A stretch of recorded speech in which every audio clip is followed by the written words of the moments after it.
సినీ నటుడు మంచు మోహన్ బాబు బెయిల్ కోసం సుప్రీంకోర్టును ఆశ్రయించారు. జర్నలిస్టుపై దాడి కేసులో ఆయనకు ముందస్తు బెయిల్ ఇవ్వడానికి తెలంగాణ హైకోర్టు నిరాకరించింది. హైకోర్టు నిర్ణయాన్ని సవాల్ చేస్తూ మోహన్ బాబు సుప్రీంకోర్టులో మరొక పిటిషన్ వేశారు. దీనిపై ఇవాళ విచారణ జరగబోతోంది. మంచు మనోజ్, మోహన్ బాబు మధ్య వివాదం సమయంలో జల్పల్లిలోని తన నివాసం ముందు జర్నలిస్టులపై దాడి చేశారు మంచు మోహన్ బాబు.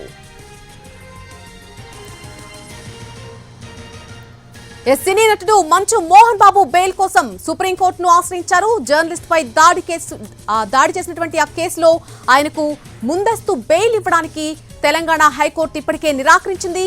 హైకోర్టు నిర్ణయాన్ని సవాల్ చేస్తూ మోహన్ బాబు సుప్రీంకోర్టులో ఒక పిటిషన్ దాఖలు చేశారు. దీనిపై ఇవాళ విచారణ జరగనుంది. మంచు మనోజ్ అలాగే మంచు మోహన్ బాబు మధ్య జరిగినటువంటి వివాదం సమయంలో జల్పల్లిలోని తన నివాసం ముందు జర్నలిస్టులపై దాడి చేశారు మోహన్ బాబు.